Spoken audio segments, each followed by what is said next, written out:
those items that you guys just saw, they were all created using the Aufero Laser 2. Now this is a great start if you're wanting to get into laser engraving. I personally wanted to get into engraving trail signs and also some products for my channel. But not only that, I really wanted to get into engraving stem caps. That's something that I've been wanting to do for quite a while. Make custom stem caps for my mountain bikes. Now in the past, I have bought stem caps like this that have an awesome paint job on them and they've done a really good job. However, there's some more simple ones out there that run you about $20 to $25 a stem cap just to get custom text or custom graphics put on there. With this laser engraver, I should be able to start engraving my own stem caps and make them as custom as I want and switch them out anytime that I want. Now before we engrave our first stem cap, I want to show you guys exactly how you put this together, how easy it is, and then also the software that I'll be using to actually get this machine to engrave on all these different products. Now one thing that Aufero claims is that this takes about 10 minutes to assemble, and I do agree that if you've done this before, you could do it in 10 minutes. But me being a beginner to this, never ever using a laser engraver before in my life, I took my time and it took me about 30 minutes to do. It really was a simple task of just putting the bars together, making sure that the laser was attached to the machine, hooking up a few wires, and then zip tying them appropriately. This was super easy and the instructions are really good. Now I do think it was a really good move on Aufero's side to put the QR codes on a sticker on this machine. That way you can look up the manuals or any tutorials down the road and you don't have to worry about trying to search the internet. You can just scan these QR codes and it'll take you right to the official instructions.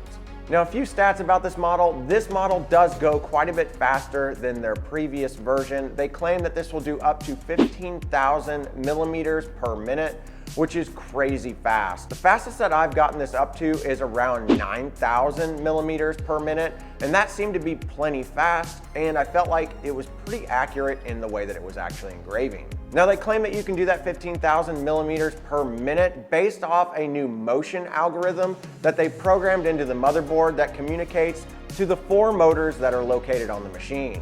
Now one thing that was really appealing to me about this particular machine is that I can switch out to different lasers. This particular one is the LU2-4 SF, which stands for short focus. Now this particular laser is what most people will want to use because it's designed to do engraving and also do some light cutting. I've heard that you can actually cut upwards of 5 millimeter thick wood with this. I've tested this out with 3 millimeter thick wood, and I can tell you that this thing cut through it with no problem. Now a couple of the other lasers that you can purchase for this is the LU2-2. This is more of a really fine detailed engraver. This particular laser will not cut, it just strictly engraves. Then you can also get the LU2-4 long focus, and that is more specific for actual cutting and not engraving.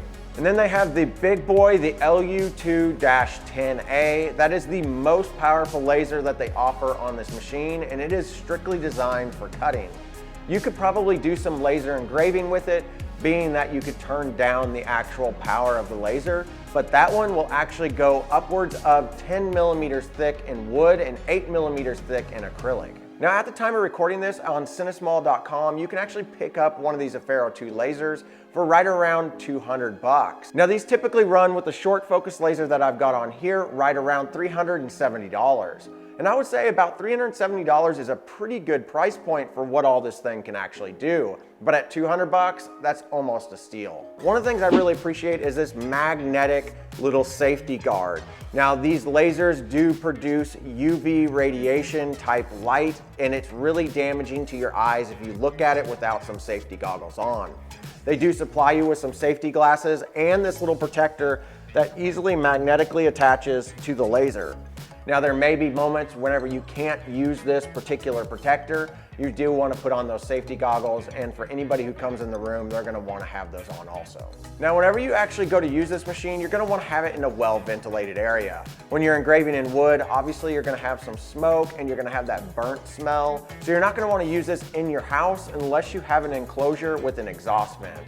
I personally am using it in my garage, so I can just simply open up my garage door and all the smell, all the smoke just goes outside through the garage door. Now with the Aufero 2, you are gonna have to connect this up to a computer. I personally used Lightburn on my MacBook, and it has worked really, really well. Now this does come with a plug that you'll plug into the wall to power it, and then it also comes with USB to connect to your computer or Ethernet.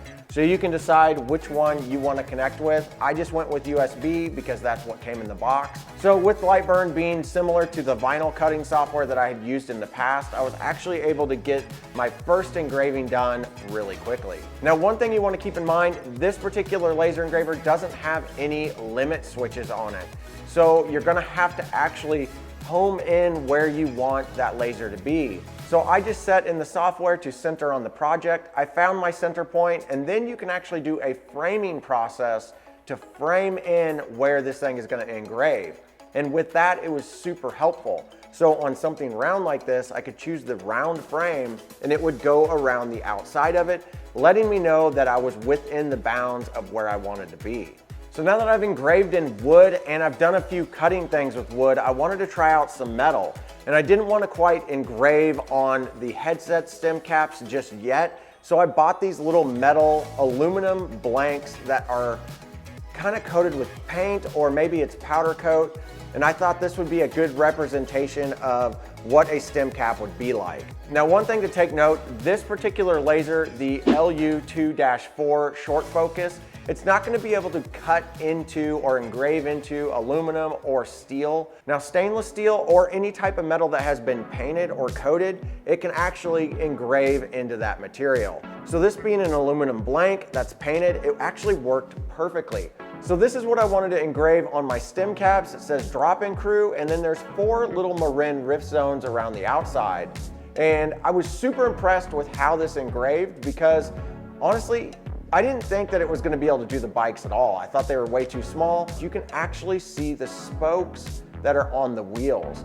It is super, super fine detail. I'm super impressed with how this turned out.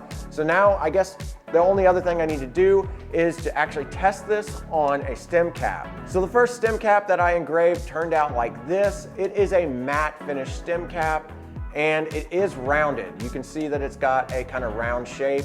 Now the downfall of a rounded shape is that this laser needs a specific distance to focus. In fact, they give you a little piece of acrylic to focus this, so this is going to work best on flat materials.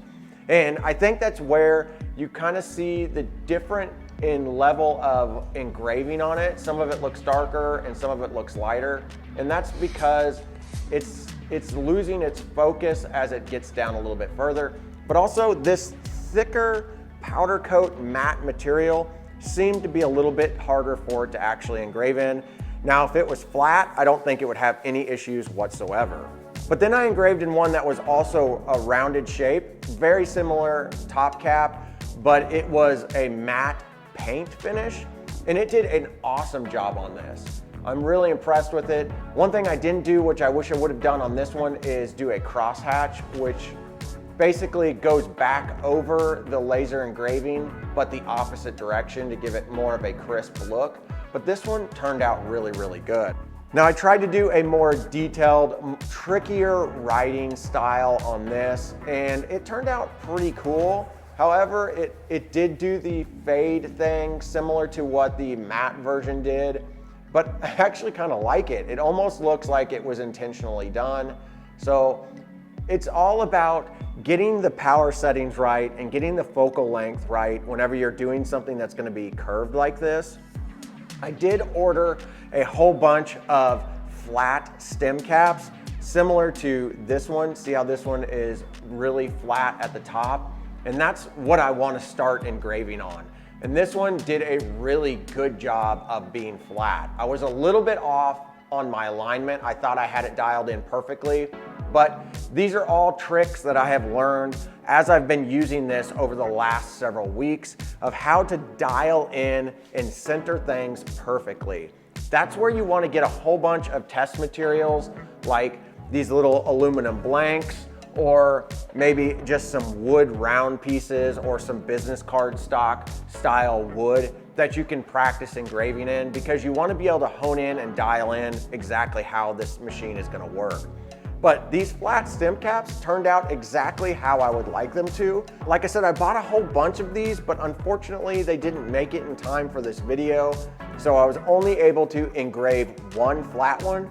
But being that this was a test, I'm really happy with how this turned out, and I can't wait to make even more detailed and more custom stem caps with this. But I do have to say, the one thing that actually really surprised me that I really enjoyed the most out of this laser engraver are making these hats.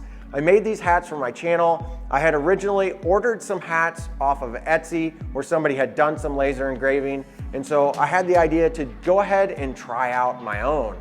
I simply just bought these little leather patches off of Amazon, and it engraved them really, really well. I think this is probably the most impressive thing that I've done so far, other than my sign up here. It just takes a lot of practice. So if you guys are wanting to make some really cool like mountain bike swag that's custom to you, you can get an image of your bike, like that's the Marin Rift Zone, and then you can engrave that on things. This really opened my eyes up to what the possibilities are in one of these machines. And not only that, being a beginner to a laser engraver, not knowing anything about it, being actually kind of intimidated, now I know how simple they are to use and how many cool projects you can actually create with them.